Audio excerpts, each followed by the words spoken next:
अगर आप भी मोदी जी के 3 बार के कार्यकाल की 3 बड़ी उपलब्धियां जानना चाहते हैं तो इस वीडियो को एंड तक जरूर देखें। और अगर आप घरेलू गैस या किसी भी तरह की फ्यूल की समस्या से जूझ रहे हैं तब भी जरूर देखें, क्योंकि हो सकता है इस वीडियो के माध्यम से आपको अपनी समस्या का हल मिल जाए। सबसे पहले तो मैं सबसे यही कहना चाहूंगी कि पैनिक ना करें, हाहाकार ना मचाएं, क्योंकि पैनिक करने से किसी भी समस्या का हल नहीं मिलता है, समस्या बढ़ जाती है। Okay guys. और सेकंड, जो मीडिया दिखा रहा है कि भाई घरेलू गैस की कोई समस्या नहीं है, और आज मैं बताती हूँ समस्या के बारे में। तो खैर जो दिखा रहा है वो तो खैर अलग चीज है, कि क्योंकि वो मीडिया इसलिए दिखाता है कि भाई पब्लिक पैनिक ना करे।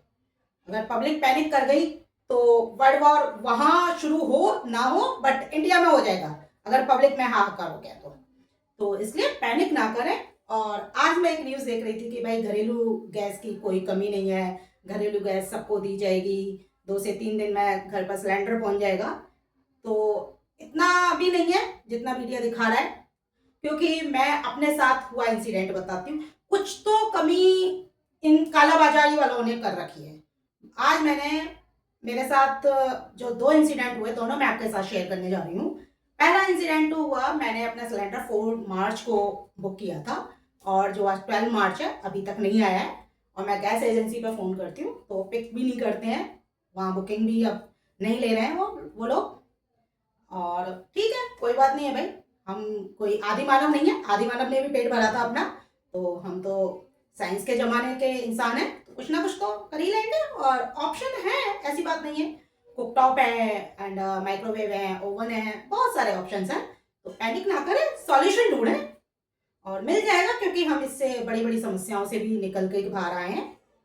और मैं आपको बता रही थी कि मैं वहाँ एक टोल फ्री नंबर देख रही थी, उस टोल फ्री नंबर पर मैं सुबह से कॉल लगा रही हूँ, कोई पिक नहीं करता है भाई। और सेकंड इंसिडेंट मेरे साथ हुआ कि कालाबाजारी किस तरह से हो रही है। एक आया मेरे यहाँ हॉकर डिलीवरी करने के लिए, कि मतलब मेरी कॉलोनी में घूम रहा था, तो मैंने उससे पूछा भैया कितने का दिया है सिलेंडर। तो बोला ब्लैक में लेना है। मैंने कहा हाँ ब्लैक में ही लेना है, जब आप नहीं दे रहे हो तो स्लिप ला के। तो बोला 2500। मैं सुन के दंग रह गई, भाई 2500 रुपये का सिलेंडर। मैंने कहा ठीक है भाई, कोई नहीं, जो सबका होगा वो हमारा होगा। हाँ, कॉमर्शियल पे थोड़ा सा फर्क पड़ा है, क्योंकि मैं तो कुछ ज़्यादा जूझ रही हूँ इस समस्या से। कोई बात नहीं है, जैसे जो भगवान की मर्जी, देखा जाएगा। एंड सेकंड मुझे मैं आप लोगों को बताने वाली थी मोदी जी के कार्यकाल की 3 बड़ी उपलब्धियां। मोदी जी का फर्स्ट फेज शुरू हुआ था उनके कार्यकाल का 2014 में। 2016 में हमने देखी नोटबंदी। सेकंड फेज स्टार्ट हुआ 2019 में। 2020 में देखा हमने कोविड।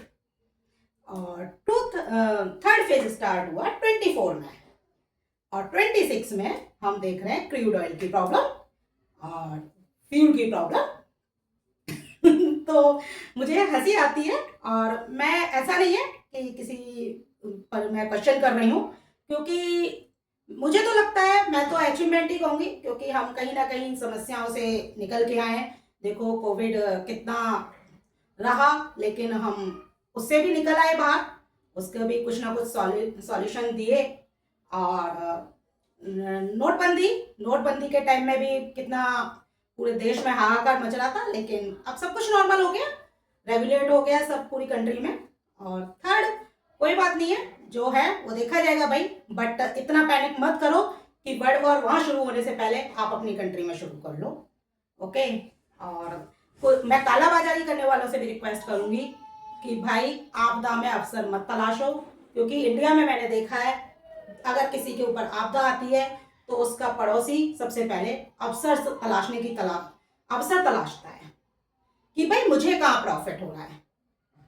तो इस कालाबाजारी को रोको, क्योंकि लोग अपने प्रॉफिट के बारे में सोच रहे हैं। बताओ, एक हॉकर मुझसे कह रहा है कि भाई 2500 रुपये का सिलेंडर है, जिसकी कीमत मेरे यहाँ 900 रुपये है, मुझे और जगह भी शायद इतनी होगी, मेरे यहाँ 900 है।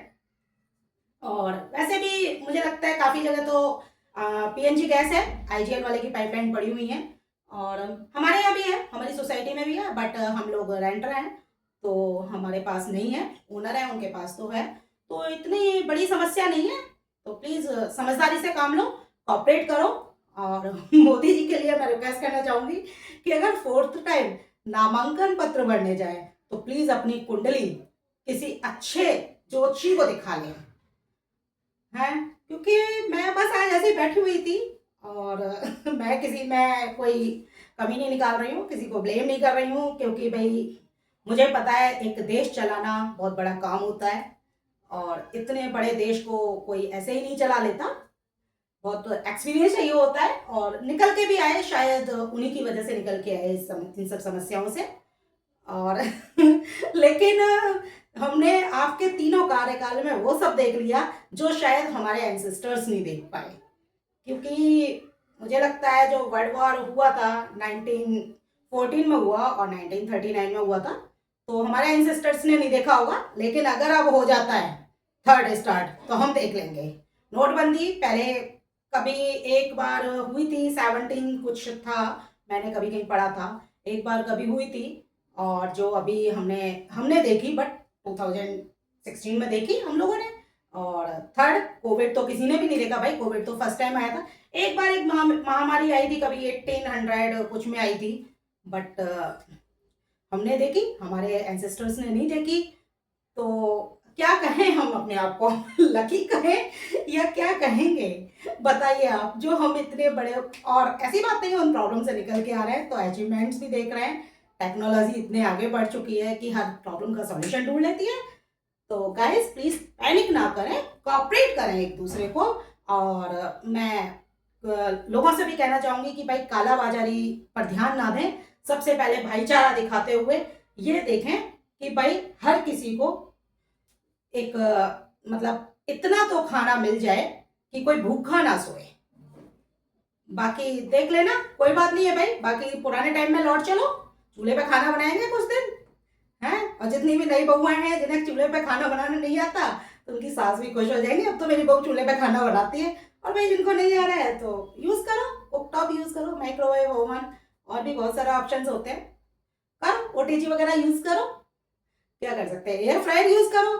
मुझे तो लग रहा है कि ऐसा है ना, सबको ये लगता था कि भाई इंडिया में मोटे मोटे लोग मिलते हैं, मैं खुद फैटी हूँ तो मोदी जी ने सोचा होगा कि नहीं भाई, मैं भी अपने यहाँ पतले पतले लोग करके दिखाऊंगा, इसलिए उन्होंने सोचा अब सब उबला उबला खाएंगे, क्योंकि फ्यूल बचाने के चक्कर में खाओगे आप लोग उबाल के खाना, और कुछ ना कुछ तो ऐसा ही करोगे, टाइम सेव करोगे, फ्यूल सेव करोगे, तो खाओ उबला हुआ, बॉडी भी फिट हो जाएगी। और कुछ दिन कोई बात नहीं है, गाड़ी वाड़ी मत चलाओ, बाइक वाइक पर मत जाओ, पैदल ऑफिस जाओ, पैदल अपने वर्क प्लेस पे जाओ, तो पतले भी हो जाओगे, बॉडी भी फिट हो जाएगी। और चलो ये तो एक फनी वाली बात है, बट इकोनॉमी डिस्टर्ब होगी, क्योंकि फ्यूल मिलने का मतलब हो गया, अगर हमें क्रूड ऑयल नहीं मिलेगा, डीजल और पेट्रोल नहीं मिलेगा, फिर पूरी इकोनॉमी पे फर्क पड़ेगा, क्योंकि भाई ट्रांसपोर्टेशन ठप हो जाएगा पूरा, और रॉ मटेरियल नहीं आएगा फैक्ट्रीज में, इंडस्ट्रीज बंद हो जाएंगी। और सबसे बड़ी बात कि भाई शादियों का पीरियड चल रहा है, पीक पीरियड है, तो कैसे होगा? जैसे कोविड में करी थी, मेरा तो सजेशन यही है भाई, डेट वेट आगे मत बढ़ाना।